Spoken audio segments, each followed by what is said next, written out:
السلام علیکم ملګرو، څنګه چې تاسو معلومه چې پرون په دویم ټي 20 میچ کې پاکستان کرکټ ټیم نیوزیلند کرکټ ټیم ته ډیره سخته ماتې ورکړې ده چې دینه بعد د پاکستان کرکټ ټیم د فاست بولینګ اٹیک په ټوله دنیا کې چرچی دي. دین علاوه د پاکستان کرکټ ټیم په خوانی فاست بولر وسیم اکرم، د شاهین شاه افریدي، محمد عامر او نسیم شاه د بالینګ جوړې په حواله سره سویل دي.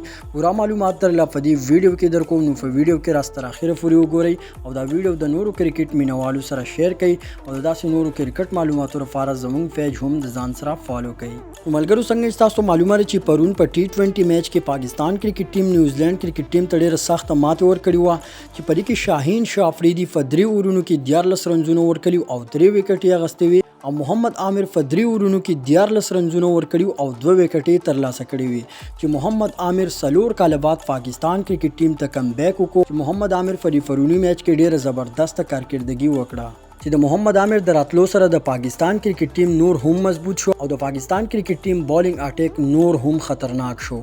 او دین علاوه د پاکستان کرکټ ټیم په خوانی فاست بولر وسیم اکرم دا ویلي دي چې شاهین شاه افریدي، محمد عامر او نسیم شاه دا درې د دنیا داسې بالران دي چې دا په یو ټیم کې لوبيږي، نو د دنیا یو کرکټ ټیم بیټینګ لاین هم دی بالران ته نشي ټینګېدی. شاهین شاه افریدي، محمد عامر او نسیم شاه دا صرف د پاکستان نه بلکې د ټولې دنیا خطرناک بالینګ اٹیک کې حسابيږي. وسیم اکرم وویل چې اوس د پاکستان کرکټ ټیم بالینګ اٹیک د ټولې دنیا یو خطرناک فاست بالینګ اٹیک دی، ځکه چې شاهین شاه افریدي، نسیم شاه او محمد عامر دا داسې بالران دي چې ډیره تجربه لري.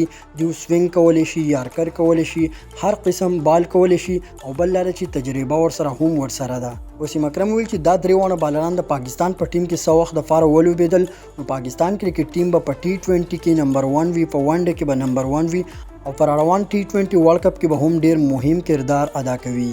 نو که وګورو نو د روان ټي 20 ورلد کپ لپاره د ټول نه خطرناک فاست بالینګ اٹیک د پاکستان بالینګ اٹیک ثابت دی شي، ځکه که تاسو وګورئ نو د پاکستان په ټیم کې اوس محمد عامر دی، شاهین شاه افریدي دی، نسیم شاه دی، داسې په ریزرو کې ورسره زمان خان دی، عباس افریدي، محمد وسیم دی.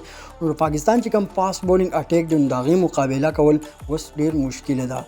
نو تاسو د پاکستان د فاست بولینګ اٹیک د فاست بولینګ په حواله سره څه نظر لرئ؟ خپل رائے، خپل کمنټس زموږ سره ضروری شیر کړئ. باقي داسې نورو کرکټ معلوماتو لپاره زموږ سره اوسئ. ملاویږو بل ویډیو کې. د الله پامان.